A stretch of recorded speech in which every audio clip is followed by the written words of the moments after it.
मोमिनो पढ़ते रहो तुम अपने आका पर दुरूद, है फरिश्तों का वजीफा अस्सलातो वस्सलाम।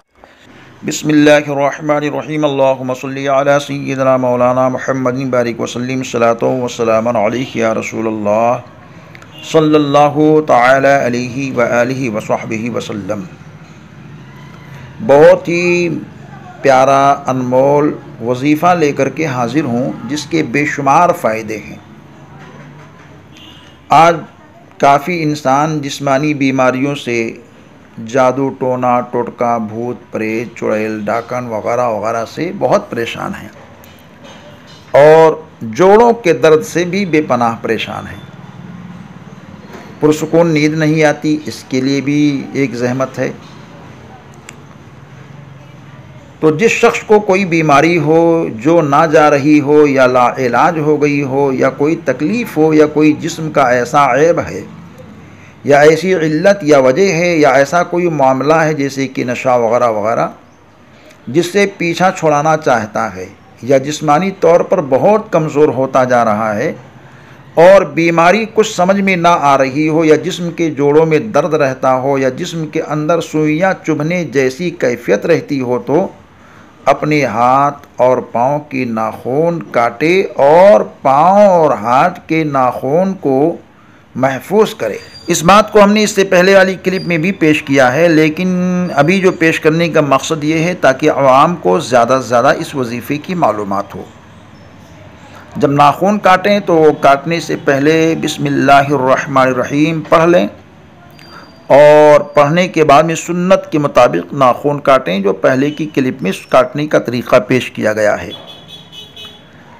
और हाथ और पाँव के नाखून काट करके एक जा कर लें, यानी जमा कर लें, और उन सारे नाखूनों को किसी सफ़ेद कपड़े में, सफ़ेद कपड़ा ना मिले तो सफ़ेद टिशू में, और सफ़ेद टिशू ना मिले तो सफ़ेद कागज़ में रख लें। और उसके बाद में उस पर एक तस्बीह यानी 101 मरतबा इन्ना लिल्लाहि व इन्ना इलैहि राजिऊन, अव्वल आखिर में 3 दफ़ा दुरूद शरीफ, कोई भी दुरूद शरीफ जो याद हो। अब ये दुरूद शरीफ और इन्ना लिल्लाहि व इन्ना इलैहि राजिऊन 101 मरतबा पढ़कर उस नाखून पे दम कर लें, और दम करने के बाद में उसको लिपेट लें। कपड़े में है तो कपड़े को लिपेट लें, टिशू में है तो टिशू को लिपेट लें, कागज़ में है तो कागज़ को लिपेट लें। अब इस तसव्वुर के साथ जो बीमारी है वो मर गई, ऐब है मर गया, यानी ख़त्म हो गया। अब कोई दुख तकलीफ़ है वो मेरे तन से ख़त्म हो गई। इस तसव्वुर के साथ उसे किसी ऐसी जगह जहाँ किसी के पाँव ना पड़ते हों दफन कर दें। घर के गमलों में भी दफन कर सकते हैं। ये अमल साल साल नहीं करनी है, बल्कि इस अमल को सिर्फ़ 6 हफ्ते करनी है, और 6 हफ्ते करने के बाद में फिर अगर आप आगे बढ़ाना चाहें, करना चाहें तो आगे कर सकते हैं, मगर 6 हफ्ते करना है। इसका बेपनाह फ़ायदा है। जब भी ये नाखून काटें, यकीन जानिए बीमारियां ख़त्म, मुश्किलें हल, तकलीफ़ दूर हो जाती हैं। अनोखी बरकतें इसकी हैं। बीमारियां जादू ख़त्म होते तो लोगों ने देखा ही, लाइलाज बीमारियां ख़त्म होती हैं। परेशान हाल इंसान अगर इस पे अमल करता है तो उसकी परेशानी दूर हो जाती है। नाखून तो वैसे ही लोग काटते हैं, काटना भी चाहिए, लेकिन इस अंदाज से काटें तो ज़्यादा बेहतर है। सुन्नत के मुताबिक काटें तो सुन्नत का सवाब भी मिलेगा और साथ साथ बीमारी भी हमारे जिस्म से दूर होती नजर आएगी।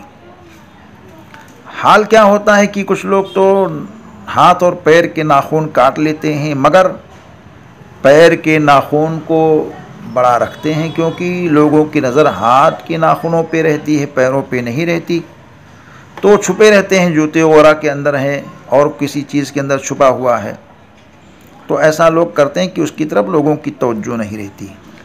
पैरों के नाखून को बढ़ाना, ना काटना, ये बहुत बड़े नुकसान का मामला है। तिब्बी नुक्ते नज़र से, मेडिकली नज़रियात से एक नुकसान बताता हूँ कि पैर के नाखून ना काटने से चंद ऐसी बीमारियाँ हैं जो लग जाती हैं या लग जाने का ख़तरा रहता है। वो क्या है? जोड़ों का दर्द, दिल की बीमारी, आसाबी कमज़ोरी। पाँव के नाखून ज़िंदगी के इन सब चीज़ों पे असर डालते हैं। और यहाँ चूँकि ये बातें इस वजह से बताई जा रही कि हमारी तबीयत सिर्फ़ खिदमत है, ताकि आप लोगों को कुछ बातें बताई जाएं और दीन की बातें आम हो, सेहत की बातें आम हो, तंदुरुस्ती की बातें आम हो। और नाखून काटने के बाद में एक काम और कर लें, वो ये है कि कटे हुए नाखून को टिश्यू में, कागज़ में, कपड़े में रख लें और उसके बाद उंगलियों के नाखून के सिरे पर कोई भी तेल लगा लें। पैरों पर भी ऐसे ही कर लें, तो एक अजीब किस्म की कैफियत आपके जिस्म को महसूस होगी, ताकत मिलेगी और अल्लाह तबारक व तआला एक बेहतरीन ताकत अता फरमाएगा और जिस्म के अंदर एक अच्छी ताज़गी महसूस होगी। तो इस काम को करने की कोशिश करें। अल्लाह ताला अमल की तौफ़ीक़ अता फ़रमाए, दारैन की नेमतों, बरकतों, शौकतों से हम सबको माला माल फरमाए। अस्सलामु अलैकुम व रहमतुल्लाहि व बरकातुहू।